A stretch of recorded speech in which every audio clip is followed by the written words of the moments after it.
kasih Pak. Siap.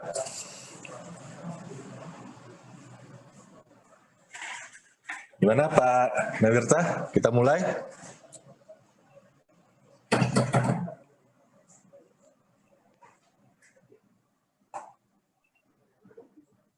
Masih di mute itu Pak? Oke. Oke, kita mulai aja ya. Bismillahirrahmanirrahim. Assalamualaikum warahmatullahi wabarakatuh. Selamat siang, salam sejahtera untuk kawan-kawan semua yang telah hadir di webinar kali ini. Webinar kali ini kita dengan tema sharing pengadaan kontrak payung konsolidasi kebersihan untuk semua SKPD di Kabupaten Kutai Barat. Narasumber kita kali ini abang kita Bapak Christian Gamas. Beliau adalah Kasubag Perencanaan Pembinaan UKPBJ Kabupaten Kutai Barat. Beliau juga PPK di Serdakap Kutai Barat. Selain itu, beliau juga pendamping kontrak dan committee advisor dari LKPP. Sebelumnya saya ingin menyampaikan permohonan maaf dari guru kita Pak D. Muji Santosa. Beliau tidak bisa hadir hari ini di webinar kali ini karena beliau sedang ada rapat. Untuk kelancaran acara kita sebelum dimulai, alangkah baiknya kalau kita berdoa dahulu agar acara ini dapat diberkahi, diberi kesehatan. Kita doakan juga untuk guru kita, sahabat kita, Pak Profesor Muklis, agar bisa sehat dan pulih kembali, dan sahabat-sahabat kita yang ada di Kalimantan maupun Selatan maupun Sulawesi yang sedang terkena bencana supaya bisa sehat dan bisa pulih kembali. Berdoa, mulai. Selesai. Oke, untuk persingkat waktu, kita persilahkan kepada Pak Christian Gamas untuk memulainya. Baik, terima kasih. Saya mulai. Assalamualaikum warahmatullahi wabarakatuh. Waalaikumsalam. Om Swastiastu, Namo Buddhaya, salam kebajikan, shalom, salam sejahtera untuk kita semua. Tetap sehat, tetap semangat, tetap berintegritas, tetap jujur. Salam pengadaan. Ya, jadi terima kasih Pak Nawirta, kemudian teman-teman yang lain sudah mau berkumpul ya, walaupun secara virtual gitu ya. Harapannya memang apa yang kita sampaikan di sini ya bisa bermanfaat lah. Pada prinsipnya apa yang saya lakukan ini sebenarnya sederhana, tidak terlalu kalau mau dibilang istimewa sekali juga tidak, tapi memang ini bisa meningkatkan penciptaan nilai di dalam proses pengadaan barang jasa, khususnya untuk di jasa kebersihan. Dan memang skemanya menggunakan Bapak Ibu, jadi kita nanti akan bahas ke arah situ, tapi ini perkenalan terlebih dahulu. Mungkin kalau seperti Pak Kuswoyo atau Pak Afrizul atau Pak Datul mungkin sudah sering ketemu dengan saya di webinar, tapi mungkin yang lain belum kenal gitu. Jadi saya perkenalkan terlebih dahulu diri saya. Ya, nama lengkap saya sebagaimana ada di layar gitu ya. Kalau dilihat dari NIP-nya saya ini masih newbie atau pemula sekali gitu ya. Pengalaman saya tadi tidaklah banyak di pengadaan barang jasa pemerintah sebagai pelaku pengadaan yang di pasal 8 Perpres 16 2018 ya, puji Tuhan sejauh ini lancar. Yang belum peran sebagai PA-KPA gitu ya, tapi kan gitu kan ex officio melekat di jabatan dan sejauh ini lancar. Dan tadi memang sudah disampaikan Pak Nawirta, saya Probity Advisor, kemudian pendamping kontrak dan Kasubag Perencanaan Pembinaan yang fungsinya pembinaan dan advokasi di UKPBJ, karena UKPBJ kami sudah permanen struktural jauh sebelum Perpres 16. Jadi kita memang belum perubahan nomenklatur gitu ya, sedang diusulkan, jadi masih pakai nomenklatur lama. Saya juga sekaligus sebagai fasilitator tingkat dasar gitu ya untuk sertifikasi pengadaan. Jadi itu sekilas. kontak saya juga sudah ada di materi, ya itu nanti bisa kita diskusi. Karena kalau mau berbicara tentang apa yang ingin saya sampaikan ini, garis besarnya hanya 3 bagian. Ya, yaitu cuma dasar hukum, bagaimana konsolidasinya, dan mekanisme kontraknya gitu.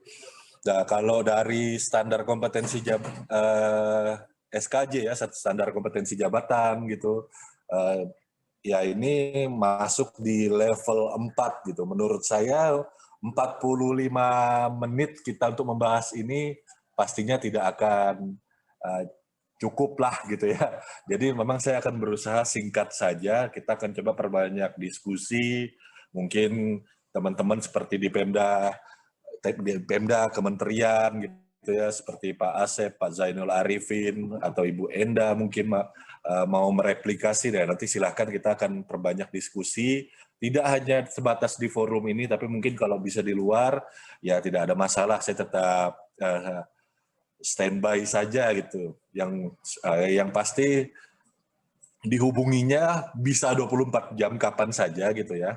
Kalau dari WA aja, tapi dibalasnya belum tentu 24 jam gitu ya, karena ya kadang perlu istirahat juga ya Bapak Ibu ya. Jadi ya mohon maaf, bukan tidak mau membalas, tapi mungkin slow respon saja. Nah, pada prinsipnya Bapak Ibu, untuk dasar hukum ya, dasar hukumnya ya ini kita tidak terlalu, tadi sempat disampaikan di awal, di depan gitu ya, kebetulan memang saya juga sampingannya, side jobnya itu dosen dan tutor di Universitas Terbuka, kebetulan juga di Politeknik Sendawar juga gitu. Jadi kadang jeruk makan jeruk gitu ya, penghasilan saya yang untuk jadi dosen ini saya investkan lagi untuk ke kuliah lagi gitu ya, saya ngambil S1 aja.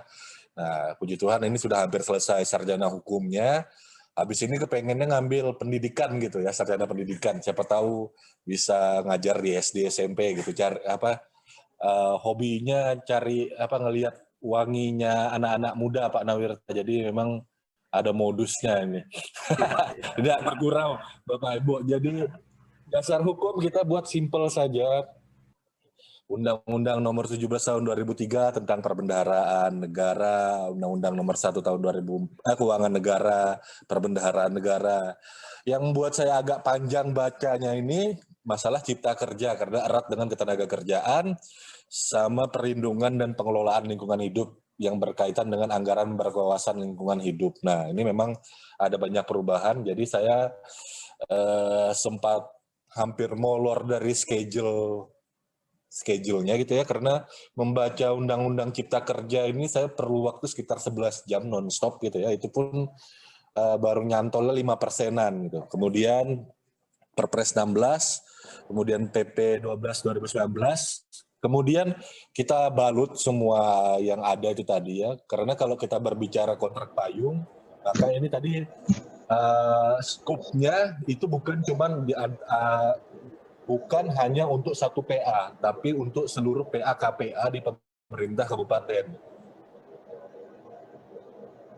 Ambisinya kita targetnya kita perluas skupnya.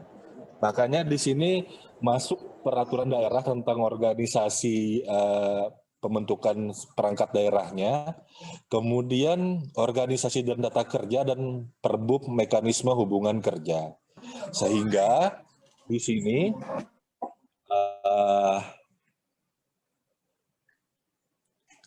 nah di sini maka kita memutuskan untuk sebentar. Ya, ada keputusan sekretaris daerah gitu ya, yang untuk membuat siapa nih yang melaksanakan konsolidasinya. Nah, jadi ada SK, konsolidatornya ada satu PPK gitu ya, yaitu dari UKPBJ, berkaitan dengan peran di Perpres gitu ya, di pasal 75. Kemudian ada pejabat penandatangan kontraknya, dalam hal ini atasan langsung saya menerima delegasi kewenangan dari Pak Sekda gitu. Nah, maka dasar hukumnya ya yang ini SK-nya tadi saya sebutkan ya, penunjukan kepala bagian PBJ, dan Kasubag Advokasi yang membidangi advokasi itu melaksanakan tugas sebagai pelaku pengadaan di konsolidasi pengadaan barang jasa, pengadaan jasa kebersihan. Nah, jasa kebersihan sudah kita ketahui bersama bahwa ini masuk dalam jasa lainnya. Konsolidasi adalah strategi boleh dilakukan oleh UKPBJ, ya, UKPBJ. Nah, kita milih jenis kontraknya adalah kontrak payung. Kontrak payung. Menjawabkan nih. Kemudian nanti kan kita bahas kontrak payung itu apa. Kemudian metode pilihannya ya kita menggunakan yang simple saja berupa tender cepat. Nah, jadi itu saja untuk masalah dasar hukumnya sudah tercentang gitu ya. Nah, yang panjang adalah proses konsolidasi gitu ya. Sebagai sebuah strategi ya. Konsolidasi tadi kan disebutkan strategi pengadaan. Ya ini adalah ya,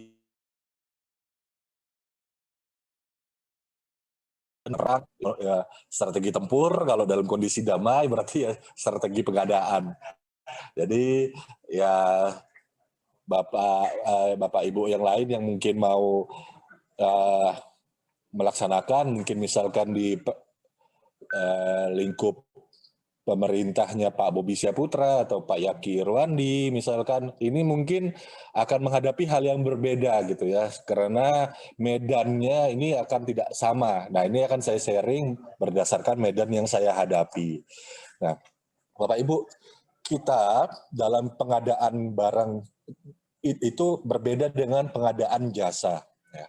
Kalau jasa, kita ada beberapa buku yang saya baca gitu di luar negeri itu pengadaan itu cuma ada dua, barang dan jasa. Jasa itu termasuk di dalamnya ya pekerjaan konstruksi, kemudian konsultan, mau konsultan konstruksi atau non konstruksi, atau jasa lainnya. Sudah hanya dua itu gitu. Nah, makanya kan kebetulan juga kan undang-undang kita menyebutkan undang-undang jasa konstruksi ya. Nah, jadi pekerjaan konstruksi itu sendiri sebenarnya juga jasa gitu. Nah, ada beberapa hal yang memang perlu kita perhatikan ketika kita berbicara masalah jasa. Nah, jasa ini biasanya sifatnya memang keluarannya akan tangible gitu ya, keluarannya berwujud. Tapi proses itu tadi, nah, konsumsi sebuah jasa itu kan bersamaan dengan proses menghasilkannya, ya, tidak bisa di stop gitu kan. Misal kalau kayak jasa makan minum prasmanan, ya jasa untuk menghadirkan makan minum itu tadi, yang secara prasmanan itu ya dihadirkan sekaligus dikonsumsi. Nah, makanya dia masuk dalam jasa lainnya, walaupun yang dikonsumsi itu tadi sebenarnya barang gitu kan. Nah, dalam proses seperti ini kita kadang perlu memikirkan bahwa oh ada area toleransi yang dapat diterima dan yang tidak dapat diterima. Dan ada yang, wah ini melebihi dari ekspektasi saya gitu. Ketika kita berbicara jasa nih gitu ya. Nah, dalam kondisi seperti ini maka kita pasti akan lebih memilih penyedia B yang kurvanya berada di area yang dapat diterima, bahkan pada saat menjelang akhir itu bisa melebihi harapan kita daripada penyedia A yang performa di awalnya melebihi mungkin buruk, tapi seiring pengendalian kontraknya ya bisa menghasilkan performa jasa yang baik juga. Jadi sebenarnya kuncinya adalah di proses pengendalian kontrak. Nah, karena penyedia buruk, kalau kita kendalikan kontraknya maka akan menghasilkan proses pengadaan yang baik. Tapi kalau penyedia yang baik tidak kita kendalikan kontraknya, kurvanya bisa nurun nih gitu ya. Nah, jadi yang saya pastikan adalah bahwa kita memahami bahwa pengadaan barang jasa ini sebagai sebuah art and science gitu ya, ilmu dan seni, manajemen. Jadi jangan terlalu sibuk di yang balik lagi ini tadi ya, jangan terlalu sibuk di dasar hukumnya gitu. Makanya dasar hukum pendek banget, tapi saya akan berbicara masalah strateginya. Nah, biasanya kesenjangan pengadaan barang jasa itu ada antara harapan pengguna dan pengelola persepsi dari vendor, dari penyedia, tidak bisa memenuhi kebutuhan. Ini sebabnya apa? Karena kita belum mengenali pasar. Kemudian antara persepsi manajemen dari pengguna akhir kita, gedung kita, misalkan jasa kebersihan atau end user kita gitu ya. Karena kan pelaku pengadaan ini kan cuman memfasilitasi mendapatkan penyedianya saja gitu. Tapi kalau manfaatnya itu kan organisasi yang merasakan. Nah, ini ada masalah gitu ya, spesifikasi yang dibuat ternyata tidak sama dengan pengguna akhir. Biasanya adalah batasannya, permasalahan sumber masalahnya adalah anggarannya gitu. Nah, jadi dalam satu gedung itu ya harusnya kalau misalkan kita berbicara masalah aturan, dibayar wajib sesuai dengan UMR ya, kalau ada 10 bagian dalam satu gedung gitu kan, ya patungan gitu loh, jangan tidak mau jangan dipaksakan anggarannya ngepres pasan bahkan di bawah UMR gitu ya, lalu maunya bersih. Nah ini kan jadi masalah juga gitu ya. Kemudian antara spek jasa dan bagaimana jasa itu dilaksanakan.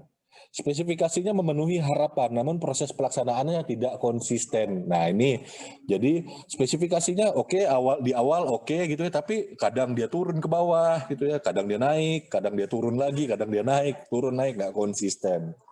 Nah ini tadi karena bagaimana mengukur performanya tidak ada dalam spesifikasi.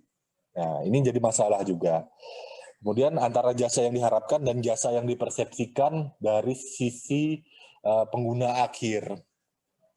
Bagaimana kita menilai? Nah, di sini ada kesenjangan antara pengendalian kontrak dengan antara jasa, komunikasi yang tidak baik. Nah, jadi ini menjadi masalah di pengadaan jasa. Nanti kalau untuk detailnya itu bisa lihat di video-video saya. Nanti silakan diklik aja linknya. Oke. Nah, Bapak Ibu, untuk jasa kebersihan kita turun ya, prioritas kita dalam value for money, aspek kualitas, jumlah waktu, biaya, lokasi dan penyedia itu dilihat dari jenis barang jasa yang dihasilkan. Nah, kalau yang jelas nyata-nyata dibutuhkan rutin, ketika kita naikkan nilainya, maka ini bisa menjadi leverage atau daya ungkit.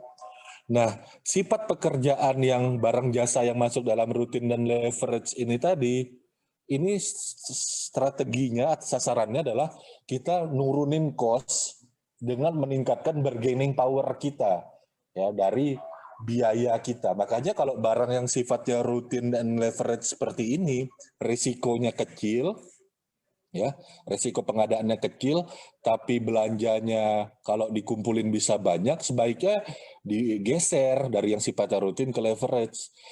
Maka yang menjadi empasisnya adalah kebutuhan utamanya ini adalah di biayanya. Jadi di sini kita mengendalikan pasar gitu. Jadi mesti kita kenali terlebih dahulu nih pasarnya, kemungkinannya gitu loh. Pasar ini tadi di daerah saya seperti apa cara kerjanya. Nah, jadi bukan kita yang dikendalikan pasar, tapi malah kita yang mengendalikan pasar. Ikuti arah angin pasar ya bergerak kemana. Nah, ketika kita mau mengendalikan pasar, ya maka kita harus kenali. Kita harus tahu medan perangnya. Jadi kita bisa nyusun strategi yang baik. Nah, di sini ada supplier perception model dengan supplier positioning model gitu ya. Ini dari Peter Krajcik. Pada prinsipnya yang saya sampaikan ini tadi pengembangan dari posisi pasar kita gitu ya, posisi kita di mata penyedia dengan kita pemerintah itu posisinya seperti apa di kalangan pelaku usaha B2G, business to government. Apakah mengganggu, rese gitu ya? Apakah kita ini dieksploitasi saja? Apakah kita ini masuk dalam persepsi yang layak dikembangkan atau menjadi pemain kunci pelanggan utama? Nah, mana yang posisi yang kita inginkan? Nah, ini harus disinkronkan dengan kekuatan vendor gitu ya. Di pasarannya bagaimana? Nah, kita biasanya ya pemerintah ini sering dipersepsikan sebagai pasar yang mengganggu, susah diajak kolaborasi. Maka kita harus menghindari hal-hal yang sebagai berikut ya, bahwa ya kita usahakan supaya paket pengadaan kita ini penting. Kita buat paketnya menjadi perlu diperhatikan. Kita perlu membuat kontrak ini tadi ya menarik gitu ya, supaya ya penyedia yang di dalam pasar yang interdependence ini tadi, itu kan selalu bilang, Anda mau layanan saya atau tidak. Nah, kalau Anda mau, Anda harus ikutin saya. Nah, gitu. Kalau enggak, ya kami bisa ngabaikan Anda gitu. Ambil atau tidak sama sekali. Nah, ini yang menjadi empasis saya, kenapa saya kasih gambar petir di sini gitu ya. Pemerintah seringkali karena ekosistemnya itu dianggap sebagai gangguan. Nah, sehingga pemainnya, pelaku usahanya, itu kebanyakan menganggap ini tidak menarik gitu. Sehingga yang masuk ke pasar itu menjadi sesuatu yang sulit gitu ya. Penyedia yang bagus itu sulit. Nah, maka hindarilah hal-hal yang ini ya dibalik ya gitu ya. Nah, kemudian ada yang sifatnya dieksploitasi gitu ya, jumlah vendor terbatas, excess demand, pembelinya ketergantungan, maka ini banyak kayak di pengadaan-pengadaan yang sifatnya aplikasi ya, seringkali aplikasi itu dirancang tidak seperti teknik yang sebenarnya gitu ya. Entity relationship diagramnya tidak ada, dokumentasi rancang bangun desain unified modeling language-nya tidak ada, kontraknya kebanyakan merugikan sehingga kita dibuat ketergantungan. Nah, ini kita lebih banyak dibuat lebih banyak posisinya rugi. Nah, yang kita inginkan itu kan mendapat penyedia yang seperti ini, development gitu ya. Kita lebih mudah beralih ke penjual lain. Kita yang posisinya bisa bilang, Anda ikuti saya atau saya nggak perlu Anda gitu ya. Nah, karena dalam posisi ya di sini jumlah pembelinya, posisi pembeli ini lebih dominan gitu ya. Dan suppliernya lebih banyak gitu. Jadi kita bisa lebih banyak pilihan. Nah, kemudian kalau bisa malah kita naikkan supaya kita bisa dapat perhatian lebih. Nah, cara untuk mendapatkan perhatian lebih ini tadi kita selaraskan nih. Ya, kita naikkan value-nya, ya konsolidasi. Kalau saya strateginya kontrak payung. Supaya saya bisa mendapatkan dari yang reliable menjadi respon gitu ya.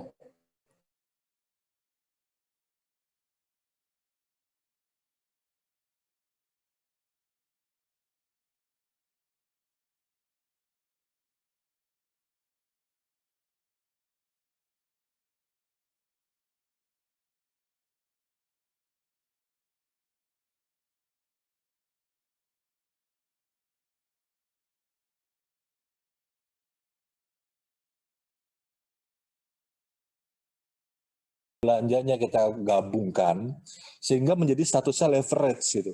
Akhirnya kita bisa mendapatkan penyedia yang responsif. Kenapa? Karena perilakunya adalah kita yang mengidentifikasi dan manfaatkan pasar ini tadi. Kemudian kita kenalin nih pelaku penyedianya seperti apa. Mereka itu pasti kalau nilainya gede gitu ya, akan bersedia mengurangi cost-nya. Makanya saya bisa mendapat pengurangan cost itu sampai 17% gitu ya. Karena mereka pertama ya tadi paketnya dibuat cantik gitu ya. Ya merespon jangka menengah pendek hingga panjang. Kontrak payung saya berlaku 2021-2022, tender akhir tahun kemarin. Nah, mereka suka yang sifatnya kepastian gitu ya. Nah, ya jadi bukan ya siapapun ya, itu kan lebih senang diberi kepastian ya, jadi bukan dikasih PHP gitu ya, memberi harapan palsu gitu. Nah, ada kepastian gitu ya.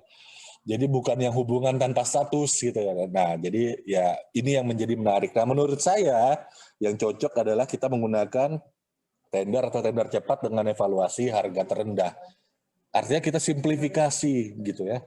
Permudah dan buat semuanya menjadi simple dan menarik gitu. Nah, di sini, ini tentunya untuk melaksanakan hal itu tadi, saya tidak langsung loncat, Bapak Ibu. Jadi, mungkin kalau membuat di tempatnya, seperti di tempatnya Pak Andi Wijaya, atau Pak Kasman, atau Pak Agus Salim, gini ya, mungkin ya kondisinya bisa langsung nih loncat ke kontrak payung mungkin. Tapi kalau saya dulu pertama ya masih bersifat rutin dulu. Nah, jadi di akhir tahun lalu saya hanya sebatas konsolidasi di beberapa RUP gitu ya. Nah, konsolidasi gitu ya. Jadi ada di beberapa gedung kantor, kemudian taman, kemudian balai agung. Nah, ini yang kita konsolidasikan dulu tahun lalu. Dan ternyata dengan prinsip yang tadi ya, oh ini dilihat perangkat daerah lain ternyata pengen gitu ya. Nah, ketika perangkat daerah lain pengen, kita lakukanlah penjaringan minat. Nah, siapa yang punya anggaran? Kemudian kita undang. Nah, jadi ini prosesnya dulu, kami dapat 10 paket gitu ya. PPK-nya, PAKPA, PPTK, PPK, itu kita undang. Pengennya seperti apa gitu ya. Ternyata sudah kita dapatkan, kami pengennya punya penyedia jasa kebersihan yang seperti kayak di bandara. Nah, pokoknya responsif banget. Wah, ini cocok. Berarti kita bisa lanjutkan. Dan hal ini mempermudah kami sebenarnya ya, karena konsolidasi pengadaan 2020 yang silam ini tadi memberikan bukti dulu gitu ya. Awalnya kami mau loncat ke kontrak payung sulit. Jadi kami cuma konsolidasi dulu gitu untuk 1 tahun. Tapi ada run PPK, KPK, oh ya ini harus didorong konsolidasi yang ada, kalau bisa kontrak payung. Nah itu jadi kita ya sambil menyelam, saya juga dapat manfaat gitu ya. Saya punya akhirnya portofolio standar kompetensi jabatan untuk pengendalian kontrak level 4 gitu. Jadi ya oke, kita laksanakan nih. Nah ini ada yang oke. Nah, kontrak payung itu adalah sifatnya berupa kontrak harga satuan, Bapak Ibu. Kontrak harga satuan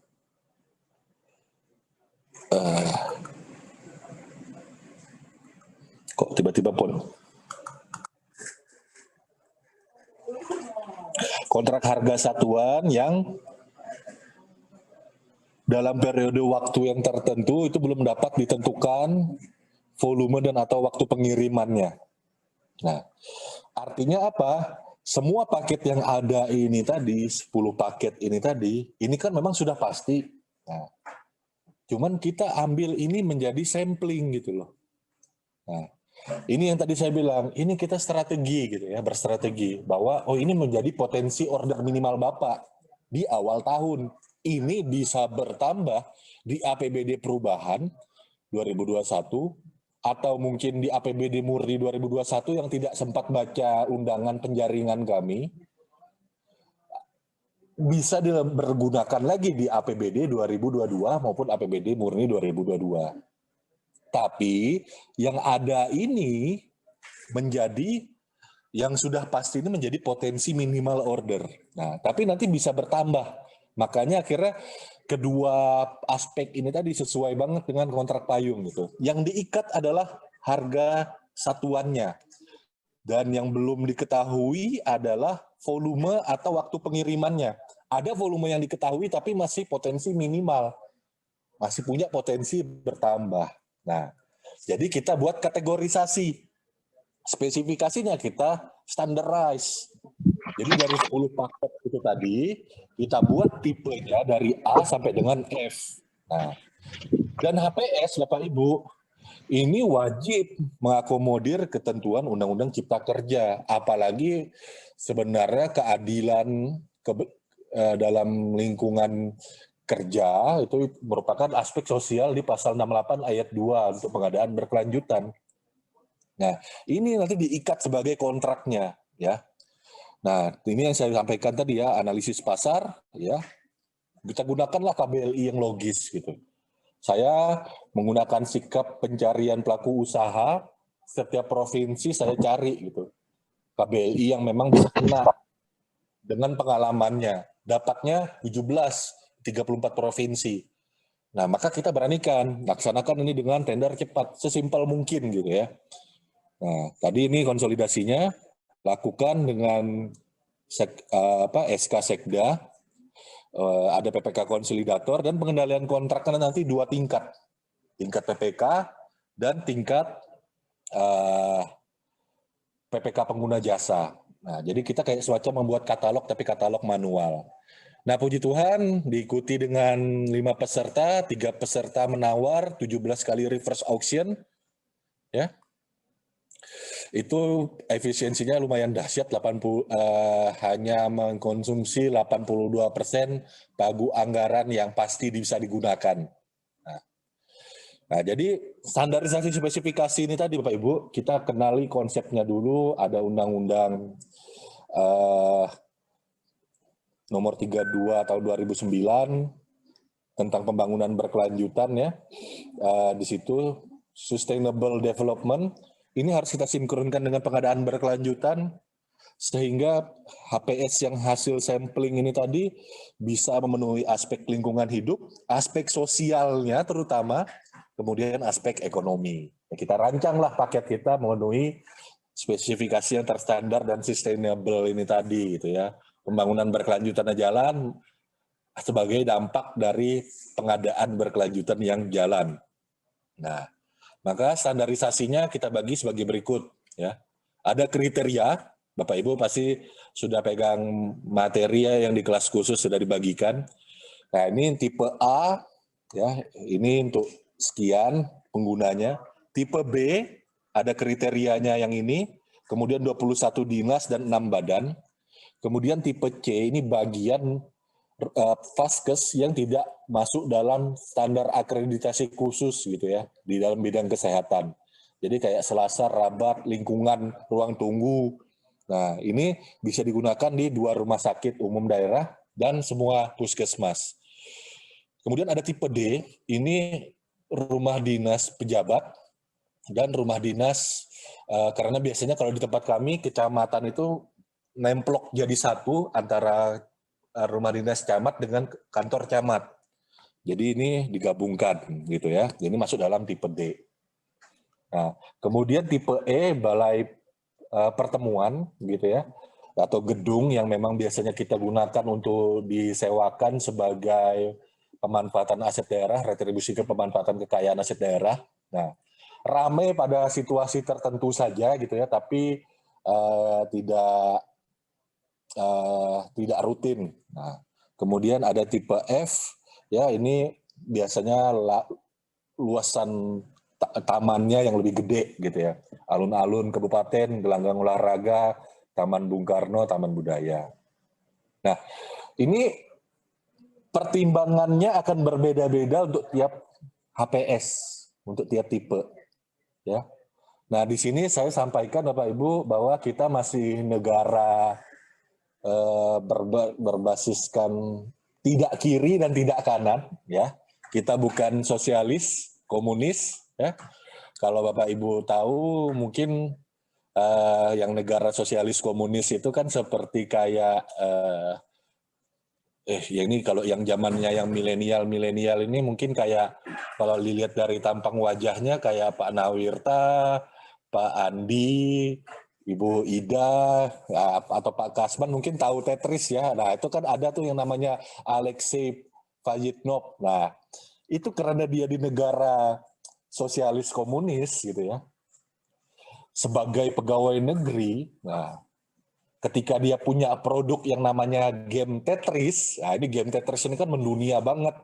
Ya, itu lisensinya selama belasan tahun itu tidak boleh dia ngambil keuntungan. Nah, sama sekali nggak boleh. Puji Tuhan, untungnya kita masih negara Pancasila, bukan komunis ya. Jadi kita masih boleh memberikan manajemen fee gitu ya atas prestasi orang gitu ya. Nah, jadi sebagai negara Pancasila yang berbasiskan ekonomi kerakyatan, maka HPS saya itu beberapa komponen. Biaya tenaga kerja itu pasti harus memberlakukan kesetaraan sesuai dengan undang-undang. UMR yang ditetapkan oleh gubernur itu wajib. Nah, tapi manajemen fee ya ini kita berikan gitu. Kenapa? Bapak Ibu, sertifikasi untuk building management ini sangat tinggi. Orang-orang yang masuk yang bersertifikasi di hotel ya, saya untuk punya sertifikasi kalau kita ngelola secara swakelola gitu ya, pelaksanaan pengadaan ini kita laksanakan dengan cara swakelola, itu rumit Bapak Ibu. Nah, sehingga makanya saya sebagai PPK menyerahkan ke ahlinya. Disinilah manajemen itu bertugas gitu ya. Manajemen perusahaan ya dengan deputi area, branch manager, deputi supervisor itu bekerja, menyuplai pasokan, kemudian melakukan rekrutmen, kemudian melakukan bahan habis pakai, chemical, dan seterusnya. Ya udah itu kita jadikan manajemen fee gitu. Nah, manajemen fee-nya itu bergantung dari tipenya gitu ya. Saya langsung pakai feeling aja gitu ya, karena yang penting kita ya bisa dipertanggungjawabkan bahwa ini ada pertimbangannya. Nah, ini kan makanya saya buat ini ada pertimbangan-pertimbangan gitu ya. Seragam, tenaga kerja, bahan habis pakai, aktivitas manajemen, dan seterusnya. Kemudian baik dari biaya tenaga kerja dengan manajemen fee, itu dia boleh terima overhead cost. Nah, cuman keuntungan dari manajemen itu hanya diterapkan di keuntungan yang wajar. Saya menggunakan logika, kalau ditanya data hukumnya tidak ada. Karena sekali lagi, kita bukan negara sosialis komunis yang semuanya diatur rinci banget. Ya, Anda tidak boleh begini, Anda tidak boleh punya untung. Seperti tadi, Alexei Fayetnov, Anda tidak boleh, Anda pegawai negeri, Anda mengembangkan aplikasi Tetris pakai komputer negara. Nah, jadi Anda tidak boleh ambil untung. Walaupun Nintendo di Jepang beli lisensi itu masuk ke kami sebagai negara. Nah, itu yang sosialis komunis. Kita masih kayaknya belum berubah ya dasar negara ya Pak Nawirta ya. Saya guyon ya itu Bapak Ibu ya. Nah, masih tetap Pancasila dengan ekonomi kerakyatannya. Pancasila. Jadi tetap Pancasila harga mati, maka jangan ditanya dasar manajemen fee itu dasar hukumnya apa. Ya, pola pikir komunis yang sama rata sama rasa ini tolong dihilangkan. Nah, ini yang saya coba tekankan. Betul kita tidak boleh juga pelaku usaha itu untung terlalu berlebih. Nah, tapi kan mekanisme pasar itu kan sudah berjalan pada saat proses tendernya. Nah, berarti ya sudah, serahkanlah kepada pasar. Sampai kapan kita jadi kayak tukang parkir gitu ya. Ketika kita ada, Anda kalau beda ya rasanya Mas dapat penyedia yang tukang parkir dengan pengelola parkir gitu ya, kayak di mal-mal. Kalau Anda parkir di mart-mart gitu ya, tukang parkirnya nggak ada nih pas kita datang. Tapi boro-boro pas kita datang, kita langsung mau pergi, kita langsung dimintain duit.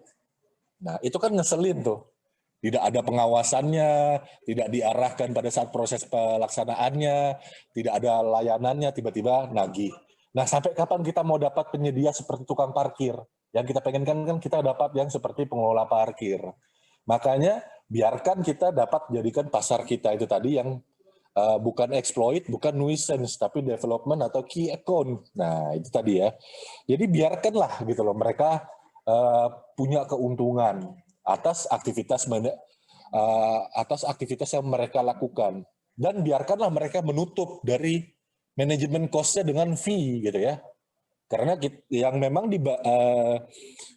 deputy manager, kelazimannya gitu ya, area manager, branch manager, dan yang seterusnya, itu kan juga perlu ditutupin operasionalnya gitu. Nah, jadi Ya, kita harapannya itu tadi kita bisa mendapatkan sebagai pengguna jasa, kita bisa dapat tingkat layanan yang diharapkan. Nah, dengan demikian kita ya biarkanlah pasar ini tadi ya berjalan sesuai dengan yang lazim gitu loh. Kan tidak pernah tuh kalau kita lihat ya di mana-mana di Mitsubishi itu nanya Anda ambil sabun dari mana? Anda nanya ambil atau kayak di hotel gitu ya, ngambil furnisain dari mana, berapa rupiah, apa segala macam, itu nggak pernah dilaksanakan, cuma di pemerintah saja. Nah, apakah kita yang keliru memahami Pancasila atau apa, itu yang saya nggak paham gitu kan. Tapi pada prinsipnya, selama ini standar, ini matching gitu ya, kita bisa mengeliminasi masalah-masalah. Ya. Tentunya Bapak Ibu harus susun standar spesifikasinya dengan baik dan tepat. Aktivitas manajemen, nah ini jelas harus didetilkan. Manajemen fee itu cost-nya atas apa saja. Nah ini yang saya buat dalam spesifikasi teknis. Rinci, betul harus rinci. Nah ya, sampai proses rekrutmen, koordinasi, pelatihan teknis, itu sampai 8 kali dalam sebulan, dan seterusnya. Ya. Kemudian ini yang aktivitas tenaga kerja. Jadi jasa kebersihan ini ada dua faktor gitu loh. Manajemen dengan tenaga kerjanya. Lah kalau saya juga yang harus ngurus absen, saya juga yang harus ngurus rekrutmen PPK ya. Saya juga yang harus cari tahu sabunnya dapat dari mana. Saya juga yang harus tahu belanjanya. Kenapa enggak saya swakelolakan saja? Nah, tapi karena saya tidak tahu bahwa Pak marmer itu harus pakai marble powder yang seperti apa, berapa kali, polisernya seperti apa, kemudian bagaimana melakukan pendangkilan dan yang lain-lain. Saya tidak paham itu semua. Maka saya serahkan ke penyedia, biarkan yang profesional yang kerjakan. Nah, tapi jangan terlalu, kalau saya, jangan terlalu membuat spesifikasi itu terlalu spesifik, biarkan ahlinya. Nah, makanya yang di bagian yang ini tadi ya, saya pastikan aktivitas manajemen ini tadi dia punya standar kualitas mutu, quality management system, sama aktivitas SMK yang berkaitan dengan sistem manajemen kesehatan keselamatan kerja karena COVID ya. Ini ada, dan saya tidak terlalu ngunci harus yang SNI gitu ya. Ya kalau ada yang pakai OHSAS untuk keselamatan lingkungan hidup dan keselamatan kerja tidak masalah. Kalau yang mau pakai SNI atau mau pakai ISO 9001 ya tidak masalah gitu loh. Itu kita jadikan dalam pra SPPBJ. Jadi jangan dibuat sulit proses pemilihan penyedianya. Nah, jadi mereka tinggal konsen spesifikasinya apa sih? Oh, aktivitas manajemennya seperti apa? Secara garis besar saya tuliskan seperti ini. Oh ya, ini kayaknya kami bisa nih penyedianya. Nah, udah selesai. Nah, jadi ya akhirnya kita ya tender cepat, kontrak payung ya di sini tender konsolidasi, jenis kontraknya. Nah, ini kontrak payung ya. Pelaksanaannya, metode pelaksanaannya tender cepat, pasca saat kualifikasi, harga terendah, sistem gugur. Ya harga yang paling rendah dia yang menang gitu ya. Nah, jadi ya konsolidasinya selesai. Nah makanya saya bilang tadi dasar hukum sangat simpel. Aktivitas art and science dalam proses manajemen kita, pengetahuan, keterampilan, dan sikap kerja. Ya kompetensi kan 3 itu ya, pengetahuan, keterampilan, dan sikap kerja. Aspek manajemennya yang diperbanyak. Makanya spesifikasi saya 120 lembar. Nah makanya rinci. Nah, jadi itu tadi. Nah, bagaimana mekanisme kontraknya? Itu juga sudah diatur, tapi saya atur dengan satu kalimat. Penyedia berkewajiban memberikan SOP, kemudian membuat jalur komunikasi untuk untuk penyedia dan end user bisa menilai. Udah, bahasanya itu aja. Penyedianya dapatnya memberikan apa? Penyedianya ya memberikan hasil yang di luar dugaan saya. Jadi kalau dari kurva tadi ekspektasinya melebihi. Nah, sehingga ketika kita merancang tender ini tadi dengan Pancasilaisme tadi ya semangatnya, ya terutama Undang-Undang Cipta Kerja yang banyak berperan di situ, aktivitas manajemen dimungkinkan, aktivitas waging-nya ya pengupahannya UMR ya terpenuhi gitu ya dan dihitung masuk dalam HPS, kemudian skema pengendalian kontraknya sudah terbayangkan walaupun hanya satu kalimat, saya mendapatkan penyedia yang tipenya adalah tipe penyedia A yang kurva tadi yang di awal, bahwa sejak awal dia sudah masuk dalam area yang bisa dapat diterima dan ketika mulai berlaksana kerja itu sudah memulai memuaskan gitu. Nah, proses bisnisnya ini memang terpusat di UKPBJ. Jadi kita buat harga satuannya itu tadi hasil tender dari tipe A sampai dengan tipe F itu menjadi seperti katalog. Nah, seperti katalog. Jadi dia dipusatkan di UKPBJ. Nah, SPPBJ-nya itu nanti menjadi SPPBJ yang diterbitkan bersama antara PPK konsolidator dengan PPK konsolidator dengan PPK pengguna jasa. Nah, penjaminan mutunya kita ikat di pagu anggarannya. Pagu anggaran yang ada itu kita ikat 5% selama 2 tahun.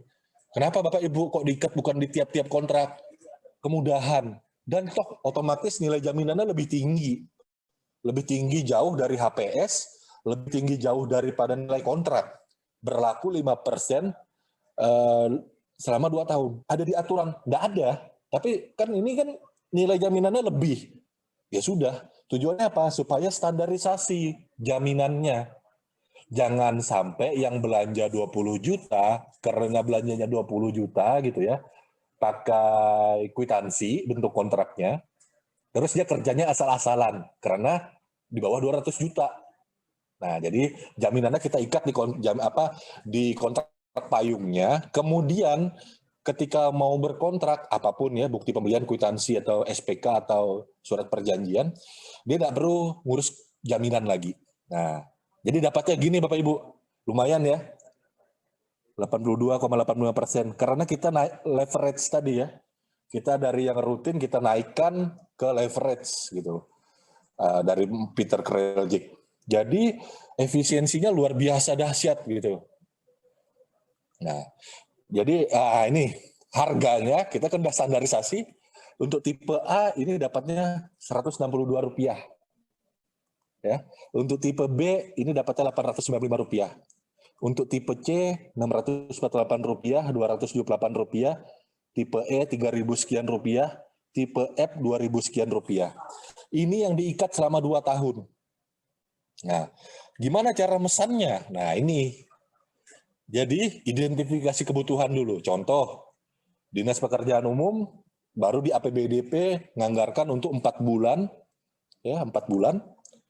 Luas wilayahnya 3.000 orang, terus dia identifikasi kebutuhannya 5 orang. Ya udah, 4 bulan kalikan 3.000 meter persegi, 5 orang, ini menjadi volumenya. Nah, volume dari beban pekerjaannya. Jadi volumenya adalah 65 kali 4 kali 30.000. Satuannya jadi 5 pekerja 4 bulan 3.000 meter persegi. Jadi akan berbeda-beda bahasanya di tiap kontrak. Nah, berapa kalau pakai harga kontrak payung? Berarti 60.000 kalikan yang harga tipe B tadi 895,10. Jadi dapatnya 53 juta sekian. Nggak usah ngurus jaminan lagi gitu ya. Dan sudah terjamin karena dijaminkan dari pagu nilai kontrak payung. Kalau belanjanya, kenapa kok ada PPK konsolidator? Saya memastikan bahwa nilai kontrak yang ada sekabupaten yang kita pusatkan di UKPBJ ini tadi, itu tidak melebihi dari pagu jaminan. Pagu yang menjadi nilai jaminan. Kalau melebihi nanti gimana? Nilai jaminanmu harus ditambahkan. Nah, gitu dia. Jadi sesimpel ini, dan ini nanti bisa digunakan di semua dinas badan yang masuk dalam tipe B. Kalau tipe C berarti semua puskesmas, semua RSUD. Kalau tipe A, sekretariat DPRD, sekretariat dewan. Kalau tipe E dan tipe E tadi berarti semua kantor camat, semua rumah pejabat.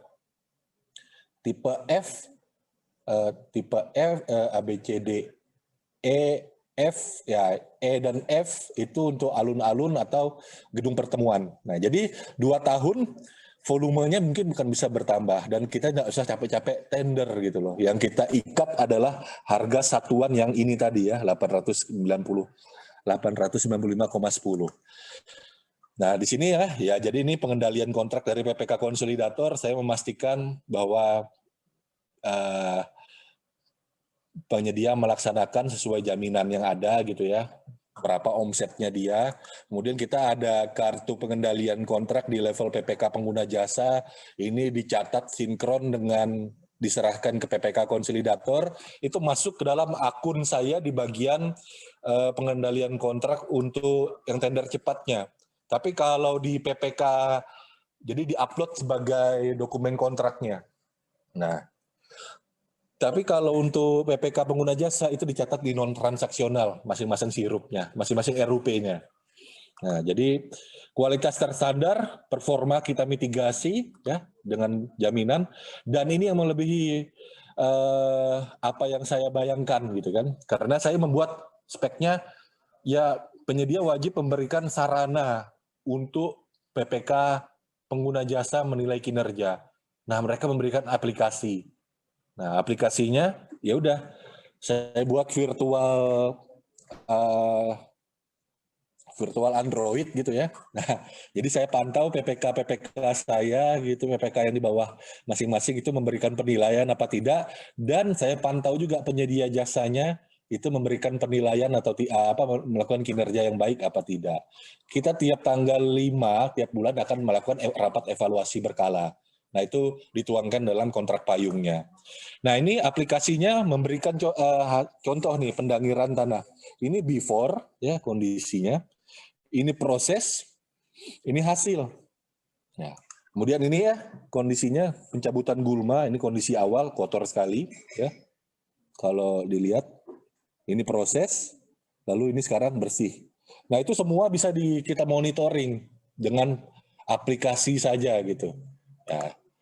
Nah, jadi dan ini kita bisa memberikan penilaian kinerja dari aspek kualitas kebersihan lantai, toilet, furniture, langit-langit, jangan sampai ada sarang laba-laba, perilaku, dan seterusnya. Nah, jadi itu mekanisme berkontraknya kita, dan ternyata kesimpulannya ya ini ya, bahwa apa yang ada secara teori manajemen dalam buku standar kompetensi jabatan level 4 dari LKPP, ketika kita menggunakan skema kontrak payung, multi pengguna, satu penyedia, itu pengadaan betul lebih cepat. Nah, orderingnya lebih mudah. Itu yang pertama. Daya beli kita dengan penurunan harga gitu ya, itu luar biasa. Tadi saya sampaikan 82% saja yang digunakan gitu ya, potensi minimalnya. Belum lagi yang potensi tambahannya. Nah, jadi ini menjadi terbukti antara praktek dengan teori gitu. Kita bisa selaraskan. Nah, jadi kesimpulan ya kita sebagai UKPBJ mendorong konsolidasi rutin, belanja yang rutin, yang semula terpisah di tiap OPD, itu berlaku satu kontrak payung diikat 2021-2022 untuk seluruh aset bangunan di Pemda.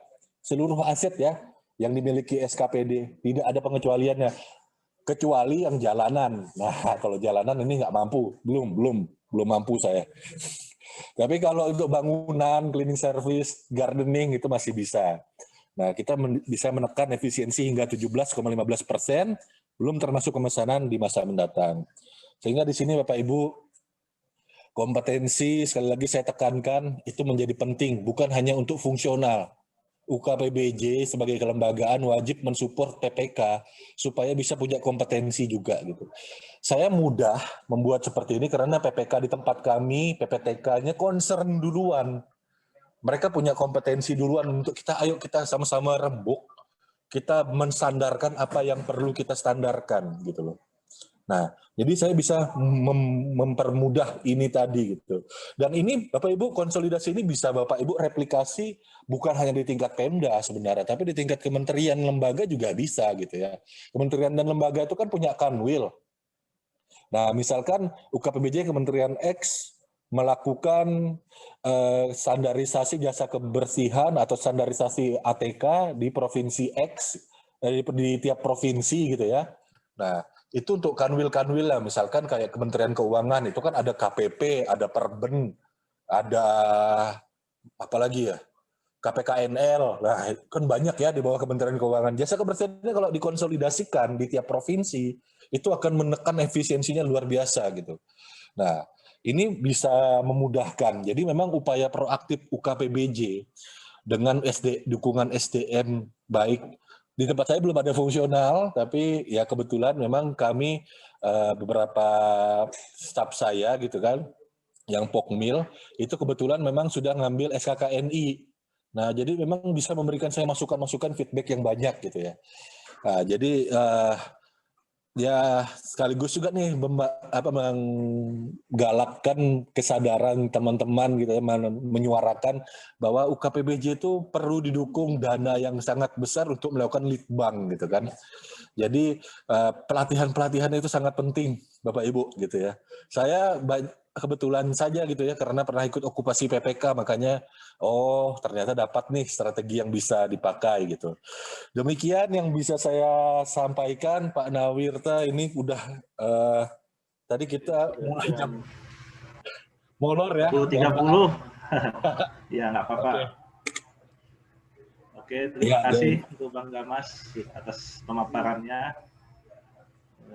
Pada sobat-sobat semua yang ingin bertanya atau untuk konsultasi, silakan diklik tombol raise hand atau tombol yes di kolom partisipan. Ini sudah ada Pak Kuswoyo, silakan Pak Kuswoyo. Oke. Di unmute Pak. Siap, Pak Kuswoyo dari Kabupaten Batang. Ya, silakan Pak.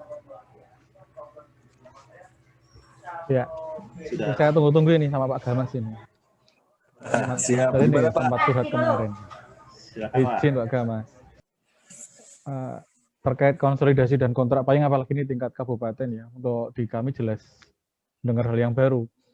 Kami dari UKPBJ mengarahkan untuk konsolidasi aja, OPD banyak yang ya berteriak lah, kenapa harus konsolidasi, kenapa harus ini dan itu. Intinya ya, kembali ke PPK-nya sebenarnya tadi kalimat terakhir dari Pak Gamas, dari PPK yang kompeten sebenarnya. Nah, yang ingin saya tanyakan ini ya, satu, penyusunan HPS untuk konsolidasi itu bagaimana Pak?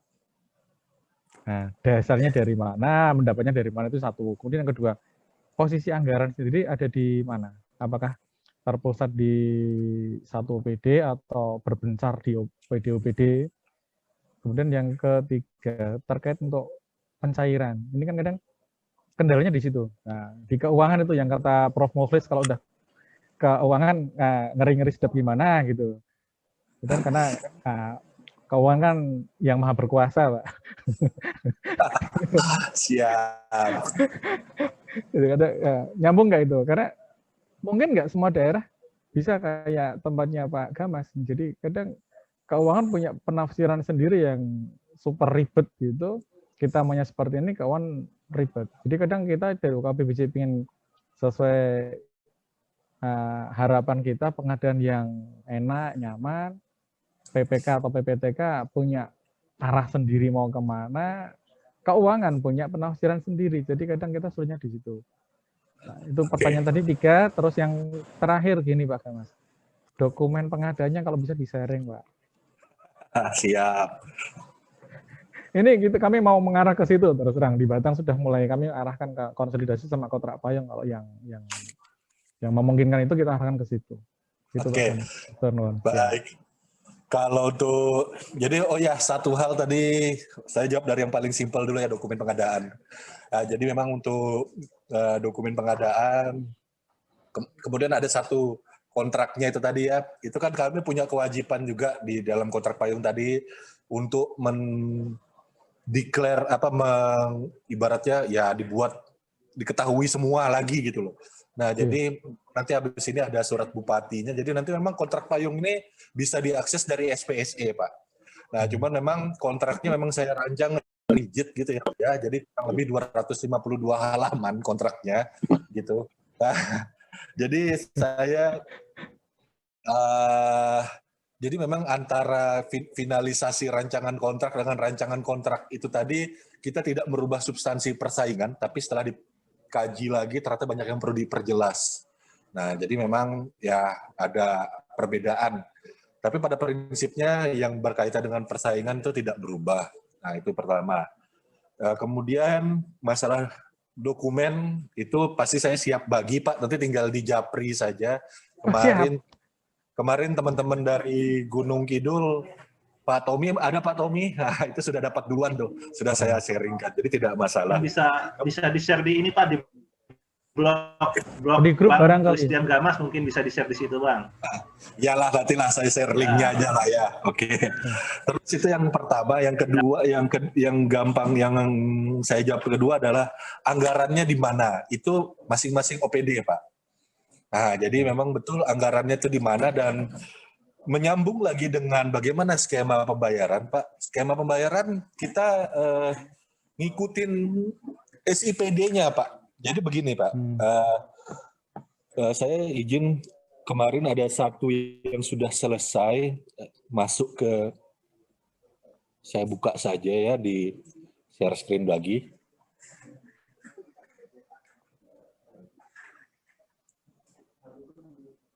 Nah, kursor saya kemana? Oke.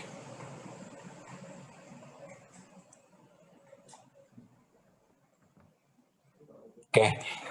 Nah, kalau berkaitan dengan pembayaran, Pak,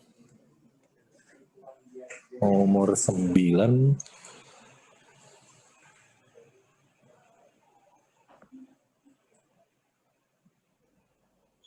Nah,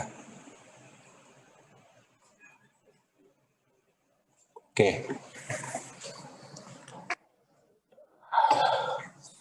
Saya langsung, ini sudah terbuka, kelihatan ada Word yang sedang proses terbuka ya Pak ya? Ada. Oke. Nah, ini contoh nih. Karena salah satu lampirannya dari kontrak payung itu tadi adalah bentuk SPE, SPK, SPMK, surat perjanjian itu ada gitu ya.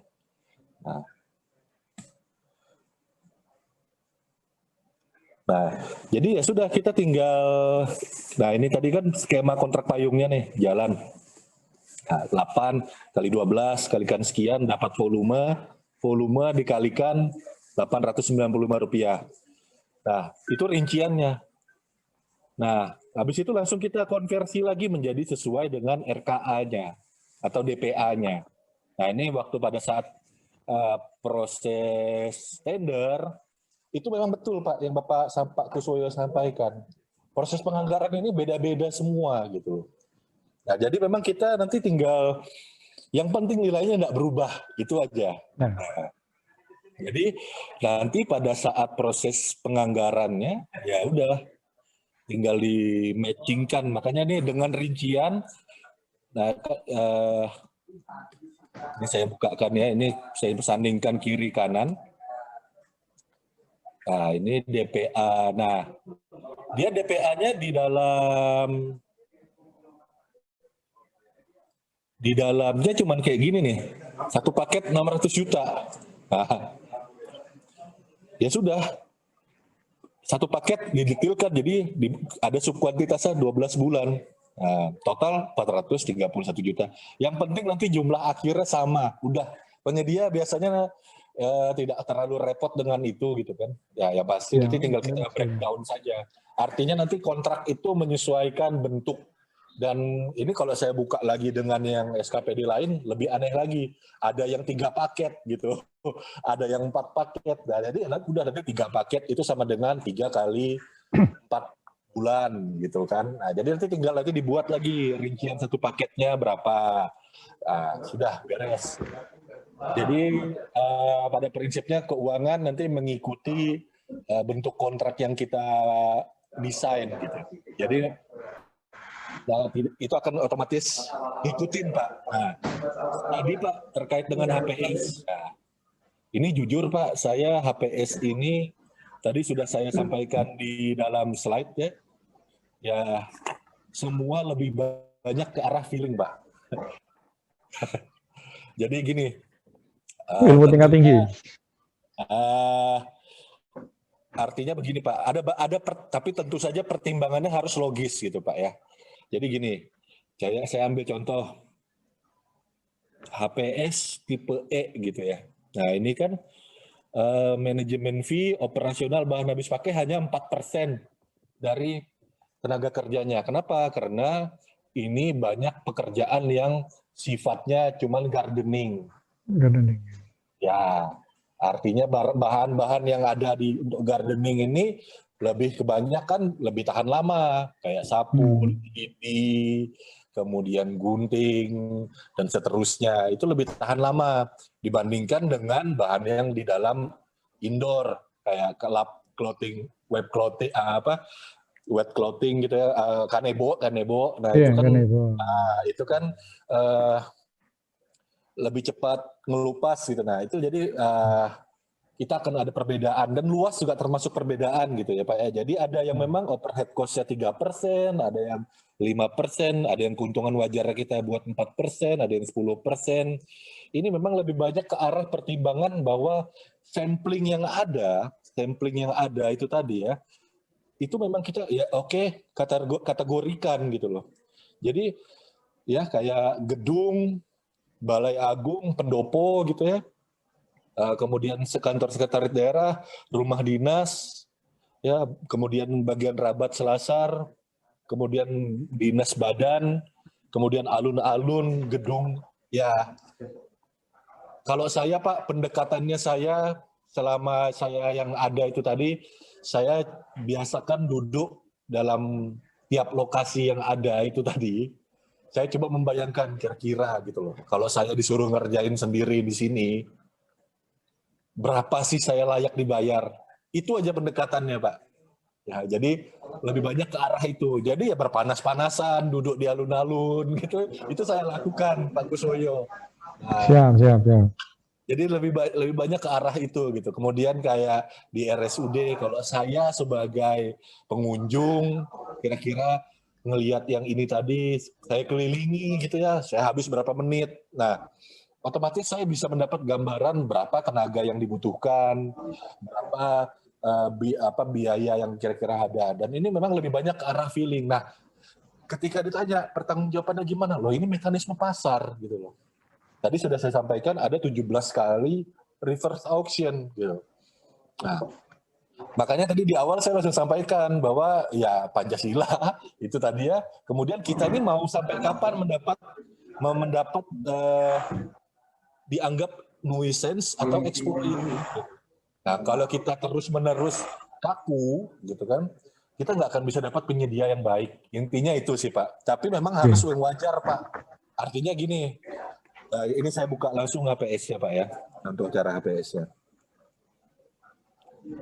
Nah, karena ini enak karena sudah selesai tender gitu ya, jadi HPS-nya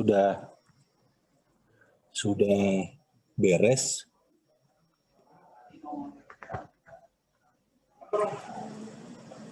Nah ini juga menjadi satu faktor juga Pak ya, di dalam dokumen pemilihan ini ada form bagi penyedia untuk mengisi penawarannya dia gitu.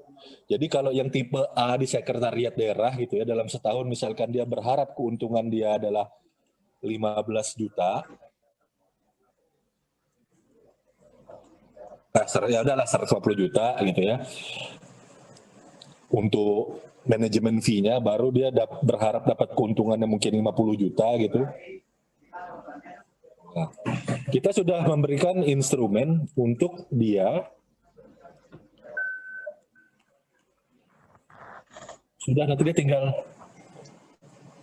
ya. Berarti harga satuannya adalah Rp204 gitu loh. Nah, di sini langsung sudah melebihi pagu nih. Berarti dia penawarannya ketinggian. Berarti dia nggak cocok di sini. Berarti dia nggak akan ikut pergi menawar. Nah, udah. Jadi kita memberikan kemudahan mereka untuk menawar juga. Nah, logika nyusun HPS-nya itu yang kita program di Excel ini. Kalau saya.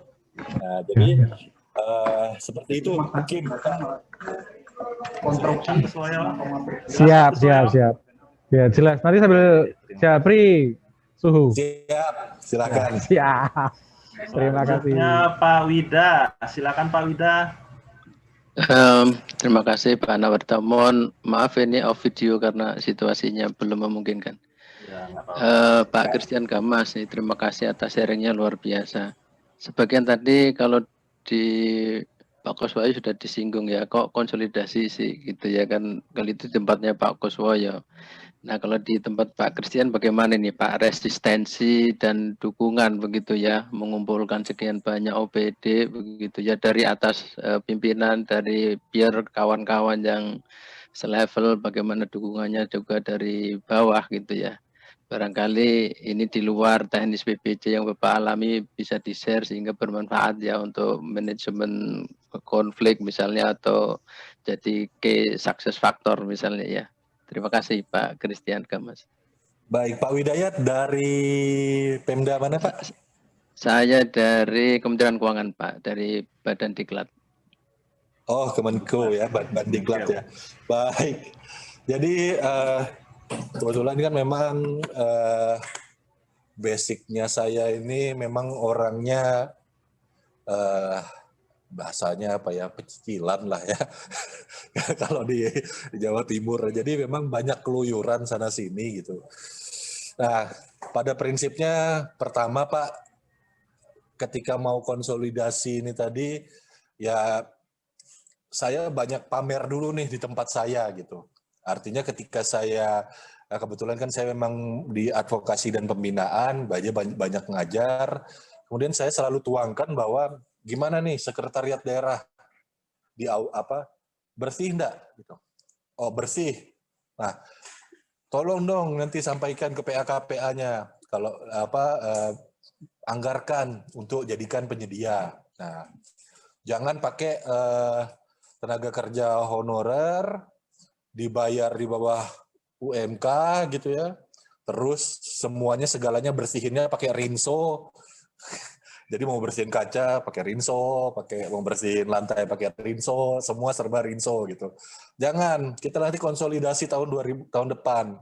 Jadi memang tadi sudah saya sampaikan bahwa salah satu faktor yang membuat saya tidak bisa langsung loncat ke kontrak payung adalah saya konsolidasi dulu nih yang gedung paling gedenya. Nah kebetulan itu memang di sekretariat daerah gitu ya, gedung paling gedenya. Nah saya dekati KPA.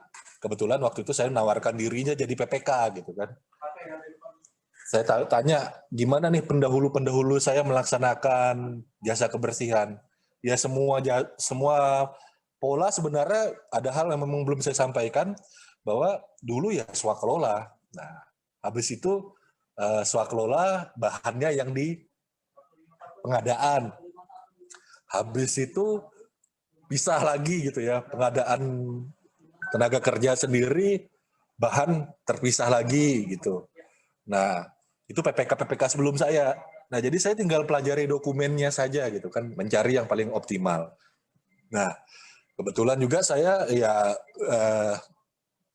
tadi juga sudah saya sampaikan bahwa kita lakukan penjaringan, bahwa usul ini tadi disambut Pak Sekda dengan baik, kemudian ada surat edaran setelah itu, dan dari yang saya tanam dari tahun lalu, itu akhirnya ya berminat gitu ya. Nah, jadi dapat 10 sampling yang ada untuk jadi 10 kategori.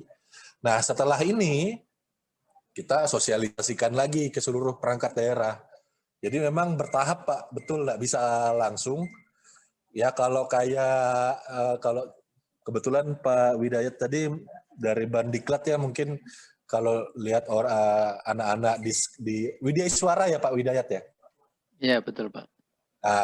Kalau ngajar di Klat PIM 4-nya itu mungkin cari stakeholder-nya itu, manajemen stakeholder-nya. Ya itu yang saya lakukan gitu Pak. Saya kan kebetulan baru lulus di Klat PIM 4 juga tahun 2018 18 gitu kan. Nah jadi ya itu yang saya ulangi lagi gitu loh. Datangin satu-satu gitu kan. Ayo kita konsolidasi. Jadi memang sudah tertanam dari jauh-jauh hari Pak untuk dikelilingin. Roadshow-nya itu sudah lama sebagai UKPBJ. Sebenarnya yang mau kami konsolidasikan di awal itu bukan jasa kebersihan. Malah awalnya pengennya ATK.